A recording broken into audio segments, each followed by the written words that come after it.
Baik, assalamualaikum warahmatullahi wabarakatuh. Pada pertemuan kali ini saya akan menjelaskan materi tentang teknik pemesinan CNC, yaitu parameter pemotongan pada mesin CNC bubut. Pada pertemuan sebelumnya kita sudah membahas tentang materi bagian dari mesin bubut CNC. Jadi apabila ada hal yang ingin ditanyakan atau ada yang kurang jelas pada materi tersebut, silahkan besok bisa ditanyakan pada saat jam simulasi maupun pada saat jadwal pembelajaran tatap muka terbatas. Oke, langsung saja kita masuk ke materi. Jadi yang akan kita pelajari pada materi ini adalah tentang alat potong mesin bubut CNC dan juga parameter pemotongan mesin bubut CNC itu sendiri. Nah, jadi ada dua sub materi yang akan kita pelajari di pertemuan kali ini. Oke, langsung saja kita masuk ke sub materi yang pertama tentang alat potong mesin bubut CNC. Nah, apa itu alat potong? Alat potong atau yang biasa disebut cutting tool merupakan sesuatu yang digunakan untuk menyayap benda kerja. Nah, pada hal ini atau pada mesin bubut, alat potongnya dinamakan pahat bubut. Nah, seperti pada gambar, ini adalah salah satu contoh pahat bubut. Ya, ini pahat, ini yang dinamakan pahatnya. Kemudian ini yang kecil ini dinamakan insertnya atau mata potong dari pahat bubut. Kemudian ini benda kerjanya. Nah, mata potong atau pahat bubut itu sendiri biasanya dibuat dari berbagai bahan, mulai dari baja karbon, mulai dari HSS atau karbida, atau bahkan mungkin jika lebih bagus dari diamond maupun dari bahan-bahan lainnya seperti keramik. Itu. Oke. Lanjut kita ke jenis alat potong mesin CNC bubut. Jadi alat potong itu sendiri terdiri dari beberapa jenis seperti pada gambar dari A, B, C, D, E, F, G, H, I. Nah, jadi untuk A ini jenisnya namanya pahat kiri, kemudian untuk yang B ini pahat potong, untuk yang C ini pahat kanan, yang D pahat rata, kemudian E ini pahat radius, kemudian yang F ini pahat alur, kemudian yang G pahat ulir, H ini ada pahat muka atau pahat facing, kemudian yang I adalah pahat kasar. Nah, pada materi kali ini saya akan menjelaskan beberapa jenis alat potong yang sudah saya sesuaikan dengan apa yang kita punya di bengkel CNC SMK Ma'arif Kota Mungkit. Oke, langsung saja kita masuk ke alat potong yang pertama, yaitu pahat facing atau pahat muka. Jadi pahat facing ini berfungsi ya untuk memfacing benda kerja. Nah, memfacing itu apa? Memfacing itu adalah membubut atau memotong bagian permukaan ujung benda kerja hingga rata. Nah, biasanya pahat facing ini memiliki sudut potong atau sudut puncak yaitu sebesar 55 derajat pada sisi potongnya ini. Nah, fungsinya ya untuk melakukan sebuah proses facing atau pemotongan pada ujung benda kerja yang silindris, intinya untuk mengurangi panjang dari benda kerja tersebut. Begitu. Nah, pemakanannya sendiri itu dimulai dari bagian tengah atau titik center ke arah sisi pekerjaan. Jadi gerakannya mundur dan putaran benda kerja ketika melakukan facing itu harus benar. Nah, jika putarannya salah, maka akan menyebabkan benda kerja tidak terpotong dan memberi beban berlebih pada pahat sehingga bisa patah. Seperti itu. Selanjutnya ada pahat rata dan pahat kiri. Nah, perbedaan dari pahat rata kanan dan kiri ini hanyalah pada arah pemotongannya. Intinya, pahat rata kanan dan kiri ini digunakan untuk membubut diameter luar benda kerja. Jadi untuk mengurangi ukuran diameter benda kerja itu menggunakan pahat rata. Kalau tadi untuk mengurangi panjang dari benda kerja itu menggunakan pahat muka atau pahat facing. Nah, kalau untuk mengurangi diameter, untuk mengurangi besarnya diameter itu menggunakan pahat rata. baik itu pahat rata kanan maupun pahat rata kiri. Bedanya apa? Bedanya kalau pahat rata kanan itu pemotongannya dimulai dari kanan ke kiri benda kerja. Jadi posisi arah pemotongannya dia pahatnya ke kiri, ya, motong ke kiri. Arahnya dari kanan ke kiri, benda kerja yang dipotong itu sebelah kiri. Nah, kalau pahat rata kiri itu pemotongannya dimulai dari kiri ke kanan. Jadi sisi benda kerja yang dipotong itu atau yang dikurangi diameternya itu berada pada di sisi kanan pahat rata tersebut. Oke. Nah, biasanya alat potong pahat rata kanan atau pahat rata kiri ini memiliki sudut potong atau sudut puncak sebesar 80 derajat, ya.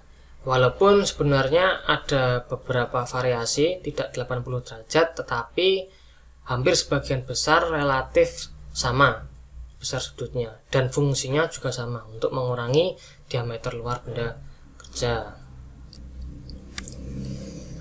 Oke, selanjutnya ada pahat alur, ya. Nah, pahat alur ini untuk apa? Pahat alur digunakan untuk membuat celah atau alur pada benda kerja sesuai dengan kebutuhan.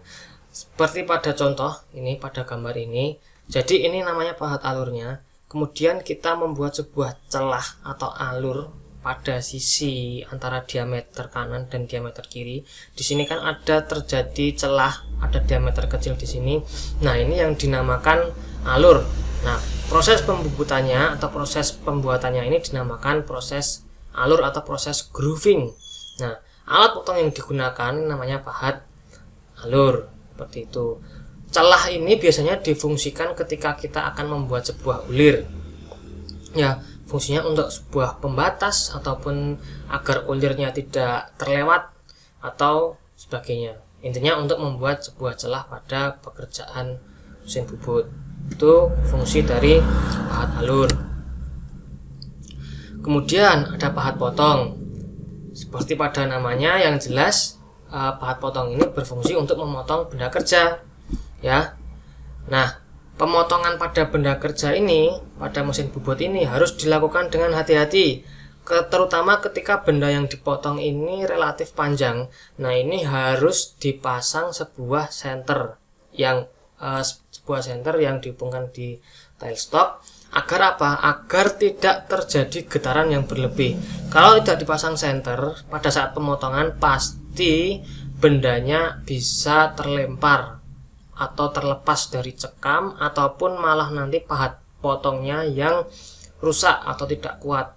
Atau biasanya dimulai dengan insertnya copot dulu. Jadi kalau misalnya tidak dipasang senter atau pemotongannya tidak diperhitungkan, biasanya nanti insertnya ini copot, insertnya ini lepas. Kemudian kalau tidak diperhatikan, nanti pemotongannya malah menabrak pada holdernya ini sehingga merusak benda kerja maupun merusak dari alat potong itu sendiri. Itu alat potong. Nah, selanjutnya ada pahat ulir. Nah, pahat ulir ini untuk apa? Yang jelas untuk membuat sebuah ulir, ya, seperti pada gambar. Ini ada contoh ketika proses pembubutan ulir. Nah, biasanya pahat ulir ini sudut potongnya ini bermacam-macam, tergantung jenis ulir yang dibuat. Pada umumnya jenis ulir yang sering dibuat adalah ulir metris maupun ulir Whitworth. Nah, untuk ulir metris sendiri, pahat potong atau insert atau mata potongnya pada pahat ini sebesar 60 derajat. Sedangkan untuk Whitworth itu sebesar 55 derajat. Seperti itu. Nah, fungsi ulir sendiri ya bermacam-macam. Yang ulir pada baut untuk mengencangkan sebuah komponen dan sebagainya. Oke. Nah, itu tadi beberapa jenis alat potong yang ada pada bengkel mesin bubut CNC SMK Maharipota Menggit. Nah, selanjutnya saya akan menjelaskan parameter pemotongan pada mesin CNC bubut. Jadi parameter ini adalah sesuatu hal yang harus kalian perhatikan ketika akan melakukan sebuah proses pengerjaan pembubutan, ya. Oke, saya mulai langsung. Yang pertama adalah kecepatan potong atau cutting speed. Nah, kecepatan potong atau cutting speed ini adalah suatu harga atau nilai yang diperlukan untuk menentukan kecepatan pada saat proses penyayatan atau pemotongan benda kerja. Nah, ilustrasinya seperti pada gambar. Jadi, ketika kalian memotong sebuah benda kerja, nah itu ada sebuah nilai atau harga kecepatan yang harus ditentukan yang dinamakan cutting speed atau kecepatan potong. Nah, besarnya kecepatan potong atau cutting speed ini dipengaruhi dari jenis bahan yang dipotong atau dibubut itu sendiri maupun dari jenis alat potong yang digunakan. Seperti yang saya awal katakan, baik itu bahannya dari karbida, HSS, baja karbon, dan sebagainya. Nah, itu berpengaruh pada cutting speed atau kecepatan potong. Nah, rumus dari cutting speed atau kecepatan potong yaitu sebagai berikut. Jadi ada VC sama dengan Pi D N per 1000. Satuannya meter per menit. Di mana VC ini adalah kecepatan potong atau cutting speed dengan satuan meter per menit. Kemudian Pi ini adalah konstanta yaitu 3,14, jadi tidak usah dirubah-rubah. Kemudian D ini adalah diameter benda kerja, satuannya milimeter, dan N adalah jumlah putaran tiap menit atau jumlah atau besarnya putaran spindle atau RPM ya. Nah, kenapa dibagi 1000? Dibagi 1000 ini adalah untuk membuat satuan milimeter pada D ini tadi menjadi meter per menit. Kalau ini tidak dibagi 1000, maka di sini satuannya milimeter per menit. Seperti itu. Itu rumus kecepatan potong. Nah, kemudian seperti yang saya bilang, harga kecepatan potong atau harga cutting speed itu tergantung pada jenis bahan yang digunakan. Nah, pada dasarnya sudah terdapat tabel atau harga yang telah disepakati oleh organisasi-organisasi teknik-teknik pemesinan terkait berapa harga potong atau harga kecepatan potong yang digunakan untuk suatu bahan tertentu. Seperti pada contoh untuk baja lunak atau milcil ini, untuk pahat yang digunakan jika menggunakan HSS, maka kecepatan potongnya atau cutting speednya adalah sebesar 18 sampai 21 per menit. Untuk besi tuang 14 sampai 17 meter per menit dan sebagainya, sampai bawah ada aluminium, kuningan, tembaga, perunggu. Untuk FT per min ini adalah satuan dari luar negeri yaitu feet per menit. Untuk 1 feet itu sendiri adalah sekitar 20 sampai 30 cm. Nanti kalian bisa dicek sendiri. Nah, sama saja, kalian tinggal konversikan ke satuan meter. Kemudian misal untuk pahat bubut karbida. Nah, untuk karbida ini sendiri satuannya juga cutting speednya berbeda dengan pahat bubut HSS. Kalau yang HSS tadi, kalau untuk memotong baja lunak itu cutting speednya 18 sampai 21 meter per menit. Untuk karbida sendiri bisa 30 sampai 250 meter per menit. Ya, jadi semakin bagus ketika menggunakan karbida, tapi harganya pun juga relatif lebih mahal daripada yang HSS.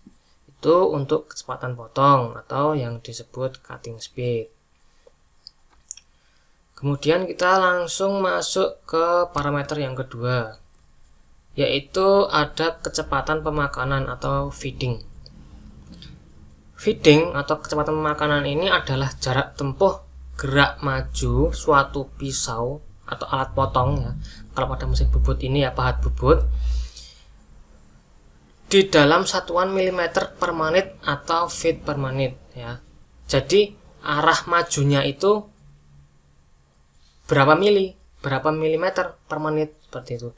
Seperti ilustrasinya seperti pada gambar. Jadi jarak majunya ini antara garis ini ke sini, ini dinamakan F atau feeding, kecepatan pemakanan. Nah, ini diakumulasikan atau dihitung baik itu dari perputaran maupun nanti per menit. Jadi satu putaran benda kerja itu nanti berapa pahat ini majunya, atau dalam 1 menit ini nanti berapa milimeter pahat potong itu maju atau memotong benda kerja, seperti itu.